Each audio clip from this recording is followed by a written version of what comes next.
Deus realmente responde oração? Uma pergunta acompanha a espiritualidade humana há milhares de anos. Deus realmente responde oração? Essa é a série Grandes Perguntas da Vida, e esse é o vídeo sobre um dos temas que mais acompanha a espiritualidade humana. Deus realmente responde oração? Mas antes de continuar, se você está gostando do conteúdo que estou disponibilizando aqui, deixe seu like, comente, se inscreva se ainda não é inscrito no canal, para que você possa receber os próximos conteúdos. Milhões de pessoas oram todos os dias. Algumas dizem que Deus responde, outras dizem que o céu permanece em silêncio. Curiosamente, filósofos como Platão e Aristóteles não acreditavam que Deus se envolvesse com os pedidos humanos. Para Aristóteles, Deus era o chamado motor imóvel, um ser perfeito que contempla apenas a si mesmo e não intervém na história, sendo apenas um princípio metafísico que explica o movimento. Mas a Bíblia apresenta algo completamente diferente. Um Deus pessoal que ouve e responde, um Deus relacional. Ao mesmo tempo, as Escrituras mostram que a resposta de Deus nem sempre acontece da maneira que esperamos. Para entender isso, basta olhar para duas histórias bíblicas, a história de Elias e a história do apóstolo Paulo. Na vida de Elias, encontramos uma oração que foi respondida imediatamente. O povo de Israel vivia um momento de profunda confusão espiritual. Muitos tentavam adorar ao mesmo tempo o Senhor e o Deus Baal. Foi então que o profeta Elias propôs um desafio no Monte Carmelo. Baal era para eles como um deus. 2 altares seriam preparados, um para Baal e outro para o Senhor. O Deus que respondesse com fogo seria reconhecido como o verdadeiro Deus. A Bíblia relata esse momento em 1º livro dos Reis, capítulo 18, versículo 38. Então caiu fogo do Senhor e consumiu o holocausto, a lenha, as pedras e o pó, e ainda lambeu a água que estava no rego. A resposta de Deus foi imediata e incontestável. O fogo desceu do céu. O sacrifício foi consumido. E o povo caiu com o rosto em terra, dizendo: só o Senhor é Deus. Essa história revela algo importante. Às vezes Deus responde oração intervindo diretamente nas circunstâncias da vida. Ele age na história, ele manifesta seu poder, ele mostra que não é um princípio distante, mas o Deus vivo. Mas quando chegamos ao Novo Testamento, encontramos uma experiência bem diferente. A oração do apóstolo Paulo não foi respondida imediatamente, e quando veio a resposta, ela não correspondeu exatamente ao que ele havia pedido. O apóstolo Paulo também orou, mas a experiência dele foi muito diferente da de Elias. Paulo enfrentava algo que ele chama de espinho na carne. Não sabemos exatamente o que era, mas sabemos que causava sofrimento. Ele pediu a Deus 3 vezes que aquilo fosse removido. A resposta de Deus está registrada na 2ª Epístola aos Coríntios, capítulo 12, versículo 9. A minha graça te basta, porque o poder se aperfeiçoa na fraqueza. Deus respondeu à oração de Paulo, mas não removendo o problema. Deus respondeu dando graça para ele suportar. E há algo ainda mais impressionante quando olhamos para a própria vida de Paulo. O livro de Atos dos Apóstolos diz, no capítulo 19, versículo 11, Deus, pelas mãos de Paulo, fazia milagres extraordinários. Pessoas eram curadas, milagres aconteciam, mas em uma de suas últimas cartas, Paulo escreve algo surpreendente na 2ª Epístola a Timóteo, capítulo 4, versículo 20. Deixei Trófimo doente em Mileto. Para mim, isso é impressionante. O mesmo apóstolo que viu pessoas serem curadas através de suas orações, precisou deixar um amigo doente. A oração que ele fez por si mesmo, Deus não respondeu imediatamente, e quando respondeu, não respondeu como ele desejava.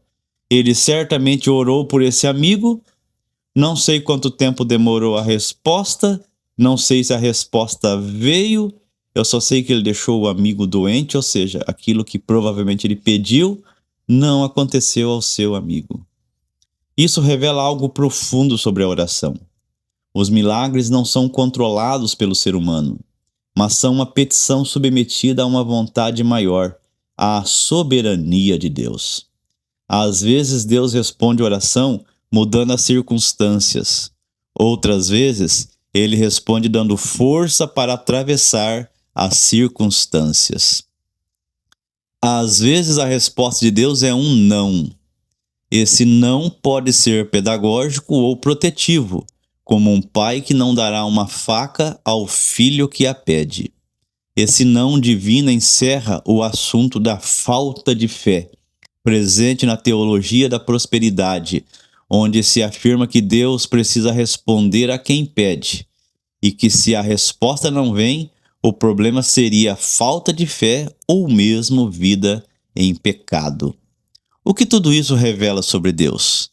Quando colocamos Elias e Paulo lado a lado, percebemos algo importante. Em um caso, Deus responde com fogo. No outro, Deus responde com graça. Isso nos mostra que oração não é uma fórmula para controlar Deus. Oração é relacionamento com Deus. Às vezes, ele intervém de maneira visível. Outras vezes, ele sustenta de maneira invisível. Mas em ambos os casos, Deus está presente, mesmo que sua resposta seja não. Quem o ama sabe que ele está presente, mesmo quando não alcança aquilo que pediu, e não deixa de amá-lo, porque sabe que ele está presente. O seu Espírito Santo sempre está presente no coração de quem ama a Deus. O Evangelho é a resposta definitiva de Deus. A mensagem central da fé cristã revela algo ainda mais profundo. O maior problema da humanidade não é apenas sofrimento, doenças ou dificuldades da vida. O problema mais profundo é a separação entre o ser humano e Deus causada pelo pecado. E foi exatamente por isso que Deus entrou na história em Jesus Cristo. Como diz Romanos capítulo 5, versículo 8, Deus prova o seu amor para conosco, em que Cristo morreu por nós, sendo nós ainda pecadores. Na cruz, Deus respondeu à necessidade mais profunda da humanidade, a redenção. Isso significa que Deus não é um Deus distante, Ele é um Deus que ouve, um Deus que responde, e um Deus que entrou na história para nos salvar. Um Deus que entrou na história para resolver o maior dos problemas da humanidade, a separação com Ele devido ao pecado. Não são seus problemas, não é uma doença, nada é pior do que estar separado de Deus hoje e eternamente. Porque as respostas de Deus não são apenas respostas para um momento, elas fazem parte de um propósito maior para a nossa vida. Conseguimos entender isso com perfeição quando vemos outra resposta imediata a uma oração registrada na Bíblia, em João 12, 27 a 28. Agora meu coração está perturbado, e o que direi? Pai, salva-me desta hora? Não, eu vim exatamente para isto, para esta hora. Pai, glorifica o teu nome. Então veio uma voz do céu. Eu já o glorifiquei e o glorificarei novamente. Isso nos lembra de algo profundo, os propósitos de Deus para a nossa vida e para a vida de todas as pessoas sempre serão maiores do que nossos desejos individuais.